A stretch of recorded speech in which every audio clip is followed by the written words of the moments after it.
Hello everyone, I am Ansh and today we will be learning about the book The Prince, which is written by Machiavelli.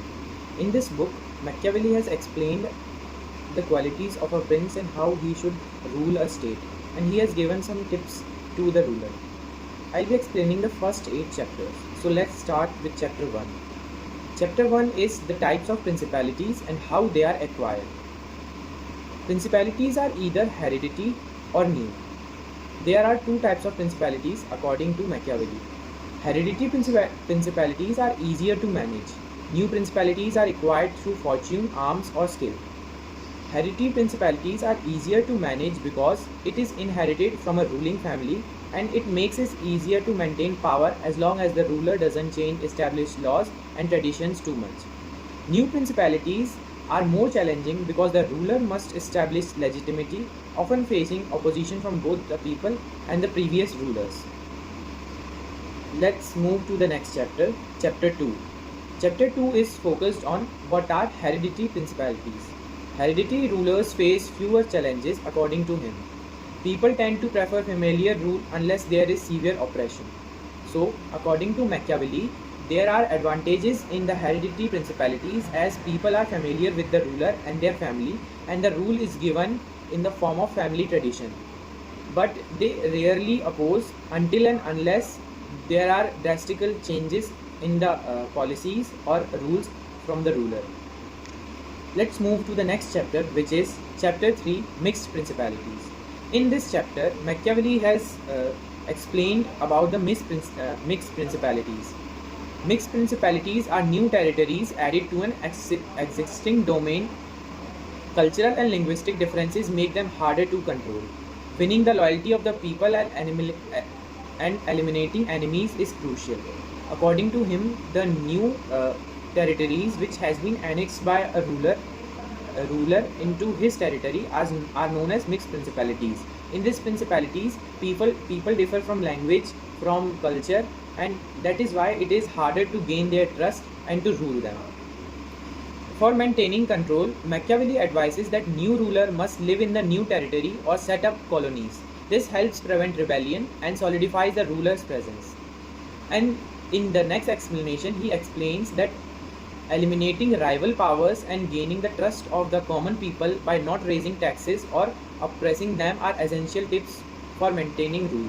So according to him, he should go smoothly for the ruler, and for eliminating the oppression, he should not improve the taxes, and he should maintain the previous policies and continue them for making the rule smooth. Let's talk about the next chapter, which is chapter 4. Chapter 4's topic is why the kingdom of Darius did not rebel after Alexander's death. The main points of this chapter are, which Machiavelli wanted to explain, are centralized kingdoms are easier to rule after conquest, and the absence of competing power structures help maintaining control. In this chapter, he explains the topic by giving an example of the Alexander Great's conquest of Persia, in which he shows that where one person hold all the power are easier to manage because after the ruler is replaced, there is no one to oppose the present ruler and there is no one to establish new revolt. Next, let's move to the next chapter, which is chapter 5. Chapter 5 is all about how to govern cities that were previously self-governing.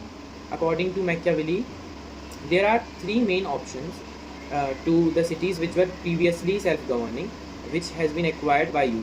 The first option is to completely destroy them. The second option is to reside in that place to maintain your domination. And the third option is to provide them a little bit of autonomy under your own rule so that they do not revolt against you.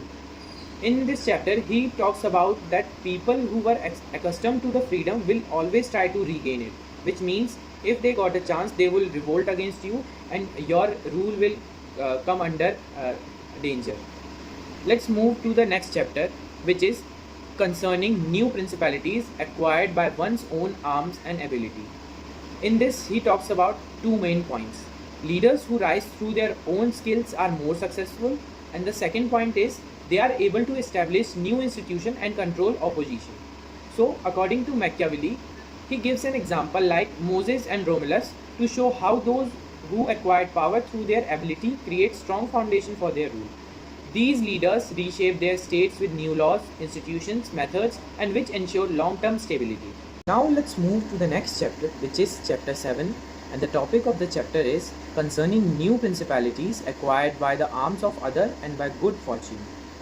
The main points which have been discussed in this chapter by Machiavelli are relying on luck or external help is always risky, and fortune can be unreliable, and circumstances can easily be changed. In this, he takes an example of Cesare Borgia, in which he gives an example who initially gained power through his father's influence, but then skillfully used cunning and cruelty to consolidate his position. However, when the circumstances changed and despite his skills, he ultimately failed. And that shift in change of circumstances was his father's death.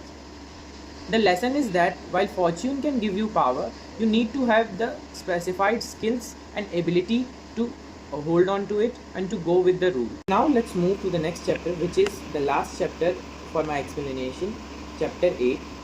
Chapter 8's topic is concerning those who become princes by wickedness. In this, he talks about two main points, which are cruelty can be a means to power and it should be used very widely. It is better to use cruelty at once rather than doing it gradually. In this, he uses example of Agathocles and Oliverato, in which the leaders who rose to power through extreme cruelty, while such method can be effective. Machiavelli warned against unnecessary cruelty. Cruelty should be decisive and swift, so that the people don't live in constant fear which can lead to rebellion. According to Machiavelli, cruelty should be used in a particular way in which people do not have the fear and always live in fear, which can lead to a rebellion or protest against the own ruler.